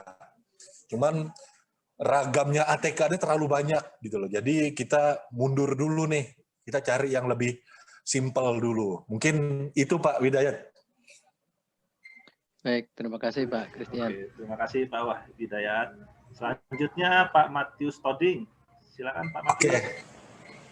Ya, baik. Terima kasih atas kesempatan. Saya dari Pemda Provinsi Papua sangat tertarik dengan kontrak payung ini, Pak. Jadi, apakah nanti kalau contohnya ini, Pak, ini kan kalau yang tadi itu jelaskan kan ada di anggarannya ada di beberapa SKPD. Nah, kalau yang ini yang saya mau tanyakan ini, kalau anggarannya ada di satu satker, cuma karena lokasinya bermacam-macam, berbagai tempat.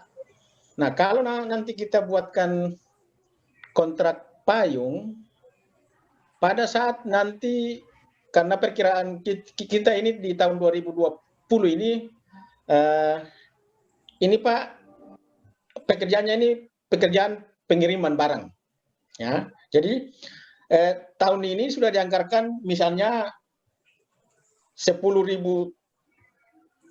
ton dengan anggaran 10 miliar, ya kan? Nah, kita ikat dengan kontrak harga satuan selama 2 tahun, mungkin 2021 dengan 2022. Nah, pada saat ini tahun anggaran 2021 ini, Pak, ada anggaran tambahan, misalnya 4 miliar. Yang anggaran tambahannya ini, Pak, apakah bisa kita langsung berkontrak dengan yang kita sudah ikat di kontrak payung tadi itu, Pak? Karena harga satuannya sudah pasti. Dan dari tempat A ke tempat B sekian, tempat C ke tempat D sekian, gitu loh. Oh, ya. Ya. Oke, saya tangkap pertanyaannya, Pak.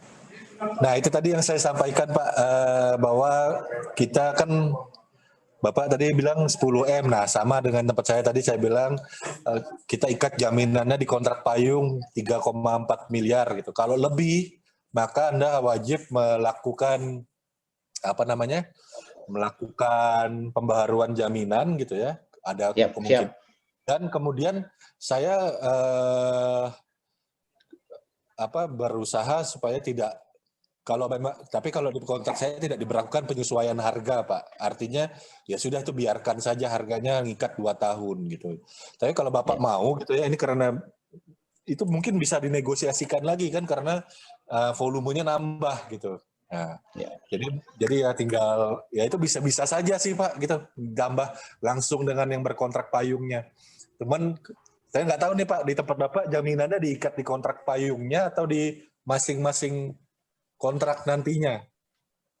Kalau di kontrak payungnya juga Pak, ini kan kita belum tahu pasti dia punya selama 2 tahun ini kan, belum. Jadi kan saya ini baru mau coba tahun ini Pak, karena kebetulan ini baru mau di tender. Nah, saya mau coba dengan kontrak payung.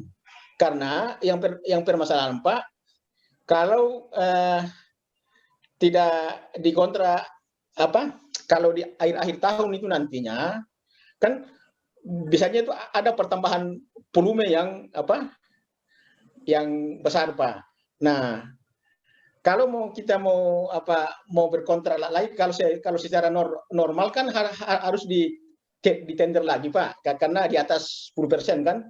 Nah, tetapi kalau ini pakai kontrak payung, apakah kita langsung berkontrak dengan yang kemarin itu, yang sudah berkontrak, gitu loh. Ya. Jadi Pak, kontrak payung itu yang diikat adalah harga satuannya Pak. Ya, jadi ini mungkin sekalian saya tampilkan saja kontrak payungnya ya. Saya share screen lagi. Itu banyak yang request Bang, itu kalau bisa di share contoh kontraknya, kontrak HSP. Siap. Izin Pak, kalau kontrak payungnya kan sudah tadi. Nah, yang 10 ton tadi berarti berkontrak lagi. Nah, jadi gini Pak, sebentar saya izin tampilkan dulu Pak. Kita dalam kontrak payung itu tidak menampilkan nominal rupiah Pak. Artinya tidak menampilkan yang ada itu hanya harga satuannya. Nah, jadi seperti ini Pak ya. Nah, ya, jadi kayak harga satuannya. Jadi tidak ada total rupiahnya Pak di sini gitu ya. Nah, memang ini di awal-awal bagi saya agak aneh gitu kan. Jadi makanya waktu pada saat saya pertemuan meeting dengan LKPP untuk Probity Advisor, saya tanya, hati-hati ketika melakukan kontrak payung Pak, ya kita harus bisa memastikan, karena kan kontrak payung ini biasanya 2-3 tahun. Kalau di luar negeri 3-5 tahun. Cuman kalau saya pribadi nyarankan 2-3 tahun gitu. Nah, 2-3 tahun itu tadi, kan penyedia ini invest gitu ya, invest jangka yang bisa dibilang menengah gitu. Nah, Bapak misalkan 10.000 ton itu tadi Bapak yakini bisa habis apa tidak Pak dalam setahun? Dalam 1 tahun gitu. Kurang itu Pak, masih harus tambah mestinya. Mestinya tambah ya. Nah, berarti kalau yang itu kan berarti dia sudah minimum order. Yang kita khawatirkan begini Pak, kita menjanjikan tender gitu ya, 10.000 ton, tapi ternyata yang dikhawatirkan adalah realisasi pemesanannya untuk seluruh OPD ternyata hanya 500 ton pengirimannya. Nah, ini kan timpang jauh nih. Nah, itu nanti bisa kemungkinan timbulnya sengketanya tinggi gitu. Makanya sampling ini tadi menjadi penting, Pak. Nah, makanya kan saya nyusun HPS dan tipologi ini tadi itu berdasarkan sampling dari penggunanya. Pengguna yang ada ini tadi itu sudah minimal selama 2 tahun. 2 tahun minimal. Nanti bisa nambah. Akhirnya dalam kontrak payung ini tadi tidak ada nilai rupiah berapa dapatnya selama 2 tahun gitu Pak. Dia hanya harga satuannya saja yang diikat. Nah, sampai akhir ya, ini saya scrolling sampai bawah. Nah, jadi memang tidak ada nilai berapa miliar Anda bisa dapatkan gitu loh. Tapi Anda dinilai dari harga satuan yang kami ikat. Nah, tapi ada potensi minimum 3, sekian miliar gitu. Nah, itu yang membuat dia menjadi menarik. Nah, jadi Bapak ya kalau sudah nanti yang 10.000 ton gitu ya, nanti yang diikat bukan misalkan 10.000 ton itu 10 miliar berarti satunya 100.000 rupiah ya Pak ya, 1 kilonya ya. Nah, yang diikat di kontrak itu 100.000 rupiah hasil penawaran dari HPS 100.000 rupiah. Jadi mungkin nanti 75.000 rupiah jadinya. Nah, 75.000 rupiah itu yang diikat di kontrak payungnya Pak. Gitu. Nah, terus dalam kontrak pelaksanaannya itu Pak, berarti dibuat lagi kontraknya yang tahun anggaran ini. Jadi makanya saya ada kayak ini ya, Pak, bentuk kontrak Pak. Jadi di dalam nah ini bentuk kontrak itu sudah diatur sesuai Perpres. Kemudian kita di dalam bagian lampiran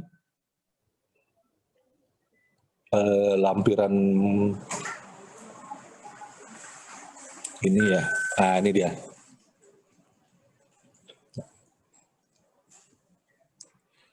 Nah, jadi nanti dia turun lagi ke bawah Pak. Nah, kalau dia 0 ini jasa lainnya ya 0 sampai 10 juta berarti kan bukti pembelian, bukti pembayaran. 10 sampai 10 juta kwitansi yang diterbitkan. Nah, kalau yang di atas 50 juta sampai 200 juta maka pakai SPK ya. Udah kita buatkan SPK-nya, formatnya. Siap. Jadi nanti ya ini PPK pengguna jasa itu berkontrak. Nah, di sini baru ada rupiahnya. Baru ada nilainya. Jadi nanti berkontrak lagi dia. Tapi harga satuannya wajib ngacu di kontrak payungnya. Ya, siap. Ya. Oke. Oke, Pak Matius, jelas Pak Matius. Jelas Pak. Ini Pak ya. Kalau misalnya yang kalau ada tambahan berarti tinggal bikin kontrak yang kayak dari itulah lagi ya. Ya, dengan tinggal mengacu pada kontrak payung. Ya, PPK tinggal transaksi langsung berdasarkan kontrak payungnya. Oh ya. Oke, Siap. terima kasih Pak Matius. Ya, terima kasih. Bangga Mas, ini banyak request ini dari sobat-sobat semua nih di Kelomset. Kalau bisa format yang dari perencanaan, konsolidasi, tender sampai persyaratan teknis itu di-share Bang kalau bisa. Siap. Baik bentuk Excel atau Word-nya kalau bisa dibentuk dimasukkan dalam folder, bisa di-share. Banyak request ini soalnya. Oke. Baik dari RUP, dari tender sampai kontraknya gitu Pak, kalau bisa. Siap. Oke, ini Pak Ahmad Jailani, silakan Pak. Kita masih ada waktu 5 menitan. Baik, terima kasih atas kesempatannya yang saya hormati Pak Gamas dan juga Bapak Moderator. Jadi mohon maaf mungkin saya tadi kurang mendengarkan lebih clear terkait dengan para pihak yang tanda tangan kontrak. Tadi saya menangkap misalnya untuk yang tanda tangan kontrak yang sifatnya umum yang tadi tidak menyebutkan harga dan sebagainya hanya satuan, itu berarti PPK yang konsolidasi, apakah seperti itu? Kemudian yang terkait dengan real tanda tangan untuk kontrak masing-masing OPD berarti atau SKPD berarti yang sesuai dengan yang ada di masing-masing. Apakah seperti itu? Nah, yang kedua, ketika bicara HPS di sini kan tadi Bapak hanya sifatnya satuan-satuan yang masing-masing tipe ya. Artinya penggunaan HPS yang digunakan oleh masing-masing PPK di SKPD berarti sesuai dengan jenis yang akan dikontrakkan. Ini saya ingin memastikan pemahaman saya benar atau tidak. Terima kasih Pak. Siap. Baik, jadi benar Pak yang Bapak ucapkan bahwa pengendalian kontrak itu dilakukan dengan 2 level ya. Makanya tadi ada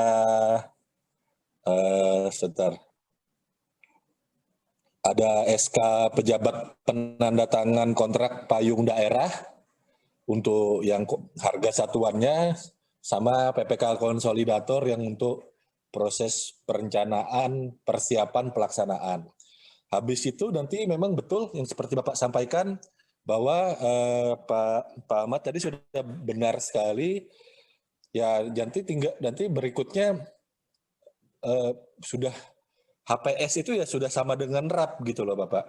Jadi ya tinggal ngikuti tipenya aja. Nah, kebutuhan identifikasinya seperti apa itu yang dia perlu perhitungkan, karena kan luas kantor akan berbeda-beda, tipe akan berbeda-beda, kebutuhan dari kantor yang sepi dengan kantor yang rame walaupun luas yang sama gitu ya.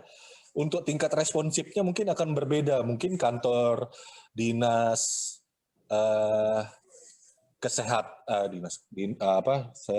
ambil contoh dinas catatan sipil, ya itu kan rame banget itu. Nah itu kan pasti akan berbeda kebutuhannya dengan dinas lingkungan hidup. Nah dinas lingkungan hidup mungkin tidak perlu sampai 5 orang tenaga kerjanya. Tapi mungkin dinas capil mungkin perlunya 15 orang gitu loh. Nah jadi nanti ya itu udah PPK user gitu ya. Itu nanti tinggal merancang anggarannya sesuai dengan standar yang ada, gitu Pak. Betul Pak. Jadi yang Pak Ahmad Jailani tadi sampaikan sudah tepat sekali Pak. Maaf tambah lagi yang tadi jaminannya berarti dengan yang PPK konsolidasi ya, yang tadi jaminan global. Supaya standarnya sama Pak. Kita khawatirnya gini Pak. Saya pertimbangannya gini. Kalau yang belanjanya di bawah 30 juta, itu enggak jaminan tuh. Nah, artinya kalau dia jaminannya itu per kontrak gitu ya Pak ya, berarti nanti ada kemungkinan standarnya dia enggak laksanakan gitu loh.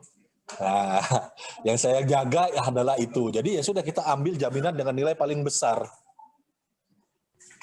Apakah ini tadi, dan ini memang tidak ada di aturan Pak, benar-benar nggak ada di aturan. Karena kalau kita lihat jaminan pelaksanaan ya berdasarkan nilai kontrak. Nah, sedangkan ini kontrak payung. Nah, belum ada aturan yang mengatur jaminan kontrak payung itu berdasarkan nilai apa gitu. Belum ada. Ya sudah, saya langsung buat dengan nilai pagu anggarannya. Nilai pagu anggaran aja. Jadi kualitas Anda, biarpun saya belanjanya cuman hitungan 0,1 bulan, katakanlah begitu ya, 3 hari kerja saja, mungkin cuma 800.000 dapatnya gitu ya. Tapi kualitas tetap sama dengan yang nilai pengadaannya mungkin 500 juta. Nah, jadi itu yang kita jaga dengan jaminan itu diikat di pagu kontrak payungnya. Dan ini tidak merugikan juga, karena kan jaminan yang diberikan akhirnya lebih besar. Kalau lebih kecil baru itu masalah. Pak Ahmad gimana Pak? Udah jelas Pak? Baik. Ya. Baik, terima kasih. Ya, makasih Pak Ahmad. Bang Gamas, ini sudah jam 12. Kita mau lanjutkan apa bagaimana? Ini masih ada Pak Nosin dan Ibu Fisika. Siap. Kalau saya lanjut terus saja enggak masalah. Lanjut. Oke, kalau gitu silakan Pak Nosin, silakan Pak. Oh, Bapak ya. Silakan Pak Nosin. Oke, terima kasih Pak Moderator. Yang saya hormati Pak Christian. Selamat siang. Ya. Salam kenal, saya Nosin dari LAN, Pak, dari Lembaga Administrasi Negara. Siap, ini Pak. sangat menarik, dan ini udah beberapa kali memang didiskusikan terkait dengan kontrak payung, tapi memang hanya baru beberapa daerah yang menerapkan, dan ini memang luar biasa dari pemaparan atau dari kegiatan-kegiatan yang telah dilaksanakan, efisiensinya luar biasa itu. Nah, yang menjadi pertanyaan saya, yang memang saya masih belum siap, walaupun beberapa kali saya mengundang narasumber untuk memaparkan terkait dengan kontrak payung di lingkungan LAN itu. Ini yang menjadi kendala kami, yang menjadi permasalahan saya. Pertama gini Pak, yang pertama kita mulai dari perencanaan dulu, perencanaan anggarannya. Bagaimana mekanisme perencanaan anggarannya kalau itu nanti dimasukkan dalam DIPA itu, DIPA atau di RUP-nya, mestikan di dalam RUP-nya itu status anggaran yang tahun berikutnya seperti apa, karena kan itu udah ditenderkan nih. Nah, itu juga harus kita clearkan dulu, jadi biar jelas. Nah. Yang kemudian terkait dengan HPS tadi, terkait dengan spek dulu lah, spesifikasi yang saya lihat ini yang dikompetisikan kan hanya manajemen fee, keuntungan, dan kemudian bahan Pak ya, kalau nggak salah itu ya, bahan ya yang kita kompetisikan. Nah, ya kalau namanya tenaga kan sudah tinggal dikompetisikan karena udah minimal UMP. Nah, kemudian yang kita tanya saya ini di dalam spek tadi saya masih ragu-ragu tuh Pak. Karena kan pengalaman saya itu terkait dengan kontrak yang 1 tahun aja, kalau kita gabung antara bahan dengan tenaga itu, kadang-kadang teman-teman itu suka terjun payung Pak untuk menawari bahan nih. Walaupun spesifikasi kita sudah jelas sekali dengan sampai bahkan kita sebutkan mereknya. Nah, saya tadi kok bahan itu hanya belum menyebutkan apakah kita harus detailkan Pak. Karena tadi standar harum itu bisa berbeda-beda antara harum rinso dengan harum ini. Nah, ini juga kan harganya pasti berbeda. Nah, itu akan menjadi peluang bagi penyedia untuk bermain atau menawarkan standar rendahnya itu. Karena dia mungkin jangan-jangan bahannya bahan dioplos. Nah, itu pengalaman saya Pak. Ternyata saya cek di lapangan itu bahannya bukan bahan pabrikan, ini bahan yang dioplos atau home industry. Ya mungkin kualitasnya pasti beda-beda kalau kita memang tidak tentukan spesifikasinya secara detail itu. Itu menjadi itu yang selanjutnya Pak, ini sangat menarik ini terkait dengan tender cepat yang dilakukan di Kutai Barat Pak ya. Nah ini karena kan pengalaman saya itu juga tender cepat itu beberapa kali saya selalu menjadi temuan saya dengan BPK Pak. Pada waktu kita menetapkan pemenangnya bukan yang terendah, karena tercepat itu kan tidak lagi ada evaluasi, bisa mencari penyedia, bahkan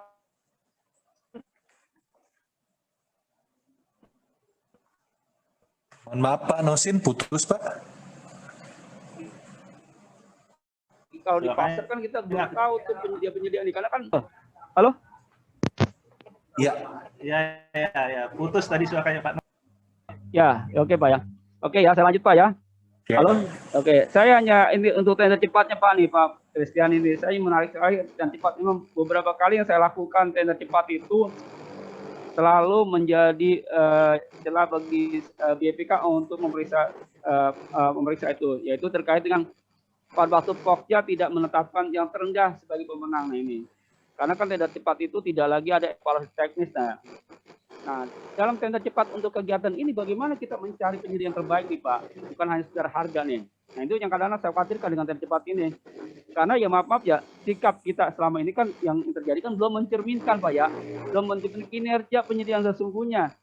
Karena penyedia-penyedia itu kadang banting-bantingan. Kadang-kadang dia belum tidak sesuai kriteria, setting kriteria yang kita tentukan aja dia terundang. Dia menyampaikan penawaran. Kita kadang dipusingkan. Kadang-kadang dia pada waktu ditetapkan pemenang juga dia, wah saya nggak jago Pak. Nah ini pengalaman Pak, pengalaman saya. Saya mungkin kita sharing kepada Pak Presiden, mungkin pengalaman di Kutai Tegar tadi. Kira-kira bagaimana mensiasati untuk tender cepat itu bisa mencari penyedia yang terbaik tadi Pak. Karena hanya sekedar harga nih. Oke Pak Gamas sudah ketemu ini ya Pak. Ya. Oke, silakan. Itu dulu sebentar Pak ya. Baik, Pak Nosin dari Lembaga Administrasi Negara berkaitan dengan bagaimana gitu ya. Tadi sudah sempat saya sampaikan bahwa dari sikap itu kan kita sekarang sudah ada fitur buat PPK untuk mencari penyedia. Nah, saya search dengan keyword dengan KBLI tertentu, banyak-banyak yang berkaitan dengan jasa kebersihan. Memang saya ketemu cuma 17 Pak. Se-34 provinsi. Nah, itu sudah saya search satu-satu. Waktu itu gitu ya, waktu itu. Nah, itu pengalamannya emang luar biasa, marginnya luar biasa Pak. Pengalamannya kalau nggak salah waktu itu ada yang 400 miliar untuk jasa kebersihan. Itu paling tinggi. Paling rendah itu ada yang 1,5 miliar gitu. Paling rendah itu 2,5 miliar gitu. Nah, saya ngelihat ini memang banyak yang baru memasukkan dalam sikap yang sudah terverifikasi itu untuk jasa kebersihan. Nah, ini saya ngelihat di tempat-tempatnya itu tadi, itu dia di mana saja gitu. Dan memang kebanyakan ini di swasta, dan ini yang menjadi sesuatu yang pola yang membuat saya ya sudah kita ambil nih. Yang penting spesifikasinya kita rincikan Pak gitu. Nah, spesifikasinya tadi saya bilang bahwa saya menggunakan jasa yang sifatnya kualitatif gitu ya. Artinya saya tidak terlalu peduli dengan masalah bahan, tapi yang penting nanti pada saat pengendalian kontrak kita itu bisa dapat feedback dari pengguna-pengguna kita, apakah mereka puas atau tidak. Nah, kalau itu puas, maka itu sudah mencerminkan secara kualitatif gitu ya. Karena kalau kemarin memang waktu pas saya tender yang pertama, itu saya main di bahan. Sepakat Pak dengan Pak Nosin barusan, bahwa ketika kita pakai bahan gitu ya, marble punyanya, saya sebut saja merek gitu ya, kayak ya merek JC Johnson gitu ya, John Q Air Clean, kemudian Furnisign, apa segala macam gitu kan. Itu betul Pak yang Bapak sampaikan bahwa mereka bisa mereplikasi yang oplosan yang mirip seperti itu. Nah, sekarang itu belajar dari pendahulu saya gitu kan. Nah, sekarang apakah kita punya kemampuan untuk memonitor sampai ke bahan? Nah, atau ya sudah, kita serahkan saja ini sebagai bagian dari manajemen. Manajemen lah yang punya standar gitu loh. Nah, makanya dalam spesifikasi saya, manajemen fee itu untuk aktivitas manajemen. Nah, nanti saya minta sebelum SPPBJ diterbitkan, saya minta SOP Anda, saya minta OHSAS Anda untuk SMK 3 untuk standar keselamatan kesehatan lingkungan. Saya minta ISO-nya Anda. Nah, Anda yang lebih pengalaman dari saya, Anda sebagai vendor manajemen jasa kebersihan, ini yang lebih pengalaman, yang lebih tahu. Ya sudah, nanti yang penting penggunaan bahan Anda itu Anda tuangkan di monthly report, beres. Jadi saya betul-betul hanya keluaran, berbasis keluaran. Saya nggak punya kemampuan untuk mencari rinci bahan itu tadi gitu sih Pak. Jadi by design saya tidak mengikuti pola yang PPK sebelum saya. Saya sempat, bahkan tender tahun lalu sempat, tapi saya kesulitannya di situ. Ini bahannya ini masa ya harus saya cicipi gitu. Guyon ya Pak dosennya, nggak mungkin juga ya Pak Nawirta, Ya. Bu Rin atau Pak Idil gitu ya kita serinci itu gitu. Nah, kalau misalkan sampai harus serinci itu, mending kenapa enggak saya aja yang swakelola. Nah, basic pemikiran kenapa kok kita memakai penyedia ini tadi adalah kita mengurangi repotnya kita. Nah, maka yang saya tuangkan tadi adalah saya lebih banyak menggunakan pendekatan manajemen.